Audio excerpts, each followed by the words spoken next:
सुप्रभात बच्चों। रिमझिम इस हिंदी पाठ्यपुस्तक के अंतर्गत आज हम पाठ 15 जिसका शीर्षक है एक की दो की। तो आइए बच्चों, इस पाठ का हम पठन करते हैं। दो बहनें थी, एक का नाम था एक केस वाली और दूसरी का नाम था दोन केस वाली। दोनों बहनें अपने अम्मा और बाबा के साथ एक छोटे से घर में रहती थी। अब बच्चों, इस पाठ में दो बहनें हैं, एक का नाम है एक केस वाली और दूसरी का नाम था दोन केस वाली। और ये जो दोनों बहनें थी ये अपनी अम्मा और बाबा मतलब अपने माता और पिता के साथ एक छोटे से घर में रहती थी। एक केस वाली का एक ही बाल था, इसीलिए सब उसे एक की बुलाते थे। दोन केस वाली बड़ी घमंडी थी, उसके दो बाल थे, इसीलिए सब उसे दो की बुलाते थे। अब ये जो दो बहनें थी उनमें से जो एक केस वाली थी उसके सिर पर एक ही बाल था, इसीलिए सब उसे एक की बुलाते थे। और जो दोन केस वाली थी वह बड़ी घमंडी थी। क्यों? क्योंकि उसके सिर पर दो बाल थे, इसीलिए सब उसे दो की बुलाते थे। अम्मा सोचती थी कि दोकी जैसी सुंदर लड़की तो दुनिया में है ही नहीं, और बाबा उनको सोचने की फुर्सत ही कहाँ, काम में जो उलझे रहते थे। अब ये जो दोन केस वाली की अम्मा है, यह दोकी के बारे में बहुत सोचती थी। वह सोचती थी कि यह जो मेरी बेटी दोकी है, इसके जैसी सुंदर लड़की तो कोई भी नहीं है। और बाबा को उसके बारे में सोचने की फुर्सत ही नहीं थी, क्योंकि वे हमेशा काम में उलझे रहते थे। दोकी हमेशा अपनी बहन पर रौब जमाती रहती। एक दिन एक की घने जंगल में गई। चलते चलते वह घने जंगल के बीच आ पहुंची। चारों तरफ सन्नाटा था। अचानक उसने एक आवाज़ सुनी, पानी, मुझे प्यास लगी है, कोई पानी पिला दो। अब ये जो दुक्की जो है यह अपनी बहन एक्की पर हमेशा रौब जमाती थी, मतलब कि उसे आदेश देती थी, ऐसा करो वैसा करो, इधर जाओ उधर जाओ। तो इस तरीके से वह हमेशा रौब जमाती थी। एक दिन यह जो एक्की थी यह घने जंगल में गई। चलते चलते वह घने जंगल के बीच में आ पहुंची, मतलब जंगल में भी वह बहुत दूर तक जा पहुंची। जब वह जंगल गई तब उस जंगल में चारों तरफ सन्नाटा था। सन्नाटा मतलब शांत था। तभी अचानक उसे एक आवाज़ सुनाई दी, पानी, मुझे प्यास लगी है, कोई पानी पिला दो। ऐसी आवाज़ उसे उस जंगल में सुनाई दी। एक्की रुकी और उसने चारों तरफ घूमकर देखा, वहाँ तो कोई नहीं था। फिर उसने देखा सूखी मुरझाई हुई मेहंदी की एक झाड़ी जिसके पत्ते सरसरा रहे थे। अब जब उसने वहाँ चारों ओर देखा तब उसे कोई नज़र नहीं आया। फिर थोड़ी देर बाद उसने देखा कि उसके बगल में, उसके बाजू में एक मेहंदी का पेड़ था।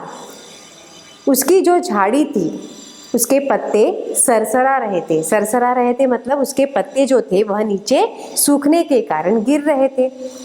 अब देखो बच्चों, आप हाथों में मेहंदी लगाते हो, है ना। पहले के ज़माने में जो औरतें मेहंदी लगाया करती थी, वो औरतें पता है आपको कैसी मेहंदी लगाती थी? वह पेड़ से मेहंदी लाती थी और उसका पाउडर बनाती थी और फिर उसे घोलकर अपने हाथों में लगाती थी। तो इसी तरीके से यह जो एक्की है, इसे एक मेहंदी का पेड़ दिखाई दिया जिसके पत्ते नीचे झड़ रहे थे। पास में ही पानी की धारा बह रही थी। एक्की ने चुल्लू में पानी भरकर एक बार, दो बार, कई बार झाड़ी के ऊपर डाला। अब ये जो एक्की थी इसे पास में ही जो पानी की धारा है, मतलब पास में ही उसे पानी दिखाई दिया। एक्की ने चुल्लू में मतलब अपने हाथ में इस तरीके से पानी भरकर उस झाड़ी को एक बार दिया, दो बार दिया, ऐसे कई बार उस झाड़ी को पानी डाला। मेहंदी की झाड़ी बोली, धन्यवाद एक्की, मैं तुम्हारी ये मदद याद रखूंगी। एक्की आगे बढ़ गई।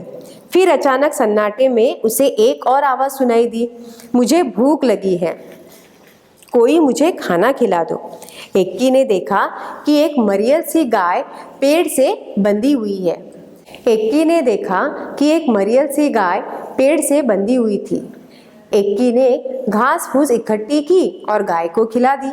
उसके बाद उसने गाय के गले में बंधी रस्सी को खोल दिया। अब ये जो एक्की है, इसने मेहंदी की झाड़ी को पानी दे दिया। तब मेहंदी की झाड़ी उसे धन्यवाद कहने लगी और कहने लगी कि तुमने जो मेरी इतनी बड़ी मदद की है वो मैं हमेशा याद रखूंगी। इस तरीके से एक्की वहाँ से आगे निकल गई। तभी आगे जाके अचानक उसे फिर आवाज़ सुनाई दी, मुझे भूख लगी है, कोई मुझे खाना खिला दो। एक्की ने देखा कि एक मरियल सी गाय, मतलब ऐसी गाय जिसे बहुत दिनों से खाना नहीं मिला था, वह एक पेड़ से बंधी हुई थी। मतलब किसी ने उसे पेड़ से बांध दिया था और बहुत दिनों तक कुछ खाना नहीं खिलाया था। एक्की ने इधर उधर देखा, उसे घास फूस मिली।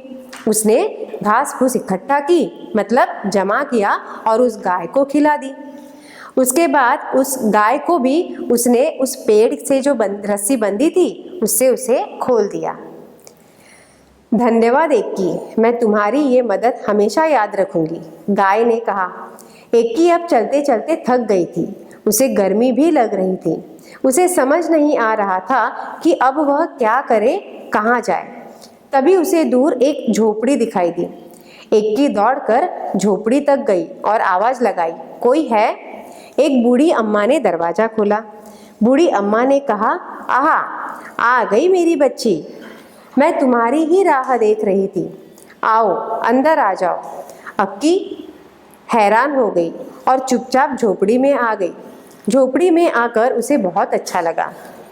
अब जब उस एक्की ने उस गाय को घास फूस दिया, मतलब चारा दिया, और उसे उस रस्सी से खोल दिया, तो वह जो गाय थी वह बहुत खुश हो गई और उसने एक्की को धन्यवाद किया और उससे कहा कि तुमने जो मेरी मदद की है वह मैं हमेशा याद रखूंगी। और ऐसा कहते हुए एक्की आगे चली गई। आगे चलते चलते वह बहुत थक चुकी थी, उसे गर्मी भी लग रही थी। अब उसे समझ में नहीं आ रहा था कि वह क्या करे और कहाँ जाए, क्योंकि उसे दूर दूर तक कुछ नज़र नहीं आ रहा था। फिर बड़ी दूर उसे एक झोपड़ी दिखाई दी। वह तुरंत दौड़कर उस झोपड़ी में गई और उसने आवाज़ लगाई, कोई है झोपड़ी में? तभी अचानक उस झोपड़ी से बूढ़ी अम्मा निकली। बूढ़ी अम्मा तुरंत कहने लगी, आ गई मेरी बच्ची। वह ऐसा कहने लगी जैसे मानो वह एक्की को बहुत दिनों से जानती हो। वह कहने लगी, मैं तो तुम्हारी ही राह देख रही थी, आओ अंदर आओ। पर यहाँ पर एक्की बहुत हैरान थी, क्योंकि वह जो बूढ़ी अम्मा थी वह तो उसे जानती भी नहीं थी और ना एक्की उसे जानती थी। तब वह ये बातें सुनकर हैरान हो गई, पर फिर भी वह चुपचाप झोपड़ी में गई। पर जब वह एक्की झोपड़ी में गई तो उसे बहुत अच्छा लगा। बूढ़ी अम्मा ने कहा, आओ बेटी, तुम्हारे लिए नहाने का पानी तैयार है। पहले अच्छी तरह से तेल लगाओ और उसके बाद नहा लो, फिर हम खाना खाएंगे। अब जैसे ही वह अंदर गई, बूढ़ी अम्मा ने उस एक्की से कहा कि बेटा, सबसे पहले तो तुम अच्छी से नहा लो, तेल लगाओ और फिर उसके बाद नहा लो और फिर हम खाना खाएंगे। एक्की ने शर्माते हुए कहा, नहीं नहीं। अम्मा ने पुचकाकर कहा, अरे नहीं क्या, जैसा मैं कहती हूँ वैसा करो। एक्की ने बूढ़ी अम्मा की बात मान ली। फिर पता है क्या हुआ? एक्की ने जैसे ही अपने सिर से तौलिया हटाया तो उसने पाया कि उसके सिर पर एक नहीं परंतु बहुत सारे बाल थे। एक्की इतनी खुश हुई कि वह खाना खा ही नहीं सकी, बस बार बार वह बूढ़ी अम्मा का धन्यवाद ही करती रही। बूढ़ी अम्मा ने मुस्कुराते हुए कहा, अब तुम घर जाओ बेटी और हमेशा खुश रहो। एक्की के तो जैसे पंख ही निकल आए, वह सरपट घर की तरफ दौड़ चली। रास्ते में उसे गाय ने मीठा मीठा दूध दिया और झाड़ी ने हाथों पर रचाने के लिए मेहंदी दी। घर पहुंचकर एक्की ने सारी कहानी सुनाई। दोक्की कहानी सुनते ही सीधे जंगल की तरफ भागी। दोक्की इतना तेज भाग रही थी कि न उसने प्यासी झाड़ी और न ही भूखी गाय की पुकार सुनी। अब जब बूढ़ी अम्मा ने उसे नहाने के लिए कहा तो एक्की ने नहा धोकर वह तैयार हो गई और जैसे ही उसने अपने सिर से तौलिया हटाया, तौलिया मतलब टॉवेल हटाया, वैसे ही उसने देखा कि उसके सिर पर एक नहीं बहुत सारे बाल थे। और जैसे ही उसने देखा कि उसके सिर पर इतने सारे बाल हैं, वह बहुत खुश हो गई। वह खाना भी ढंग से खा न सके।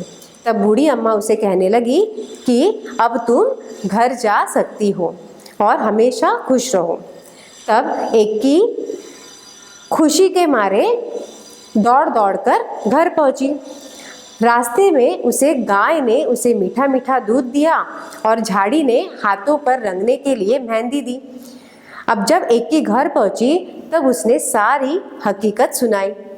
अब दोक्की को लगा कि जैसा एक्की के साथ हुआ है वैसा मेरे साथ भी होगा। दोक्की कुछ सोचे समझे वह सीधा जंगल की तरफ भागी। दोक्की इतना तेज भागी कि उसे रास्ते में किसी की भी पुकार सुनाई नहीं दी, ना झाड़ियों की न गाय की। वह तो धड़धड़ाती हुई झोपड़ी में घुस गई और बूढ़ी अम्मा को हुक्म दिया, मेरे लिए नहाने का पानी तैयार करो। हाँ आओ, मैं तुम्हारी ही राह देख रही थी। पानी तैयार है, नहा लो, बूढ़ी अम्मा ने दोक्की से कहा।